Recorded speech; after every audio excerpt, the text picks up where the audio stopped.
ৰাইজ কৰিছো আৰু এই মঞ্চৰ পৰা আৰু এটা মই তীব্ৰ প্ৰত্যাহ্বান জনাইছো হিমন্ত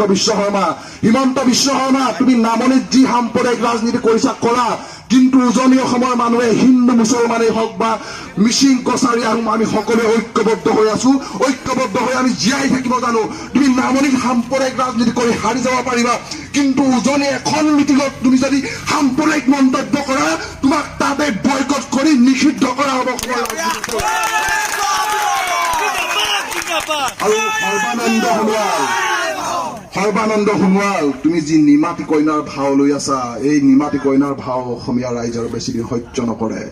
আজি অসমীয়া মানুহ নাঙঠ হৈছে দিল্লীত আৰু বেছিদিন নাই তোমাক আমি তোমাৰ মিটিঙত তোমাৰ বিজেপি কৰ্মী আৰু সৰ্বানন্দ সোণোৱালক নাঙঠ কৰিম নাই সৰ্বানন্দ সোণোৱালক আমি বিজেপি মিটিঙত নাঙঠ কৰিম হিমন্ত বিশ্ব শৰ্মাক আজি কলা পতাকা দেখাই আছো দুই এদিনতে হিমন্ত বিশ্ব শৰ্মাৰ মূৰত ঘোলা কণী মাৰিম হিমন্ত বিশ্ব শৰ্মাৰ মূৰত ঘোলা কণী মাৰি তাৰ মূৰ ফালি দিম অসমীয়া মানুহৰ তেজ বুজা নাই সাম্প্ৰদায়িক ৰাজনীতি কৰিবলৈ আহে আৰু এই RSSৰ নামৰ ২ নম্বৰী যোনটো পাৰ্টি অসমত জন্ম লৈছে প্ৰতিজন আমি আজি এই মঞ্চৰ পৰা এটা কথা স্পষ্ট কৰি দিছো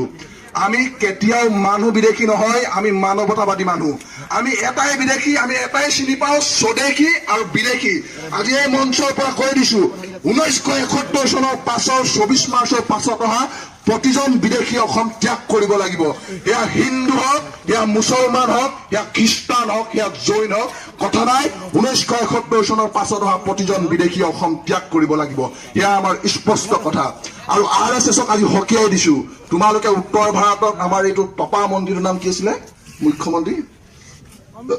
যোগী আদিত্যনাথৰ দেশত গৈ তুমি সাম্প্ৰদায়িক ৰাজনীতি কৰিবা এইখন শংকৰ ৰাজনৰ দেশ এইখন বাঘ হাজৰিকাৰ দেশ এইখন ৰাঘৱ মৰাণৰ দেশ এইখন আমাৰ জাতীয় ঐক্যৰ দেশ ইয়াত তুমি সাম্প্ৰদায়িক ৰাজনীতি কৰিবা তোমালোকক পিটি তোমালোকৰ এই গেৰুৱা পেণ্ট খুলি দিয়া হ'ব ৰাইজ পিটি তাহাঁতৰ গেৰুৱা পেণ্ট খুলি এনেকুৱা পিটন দিম ব্ৰহ্মপুত্ৰত পৰি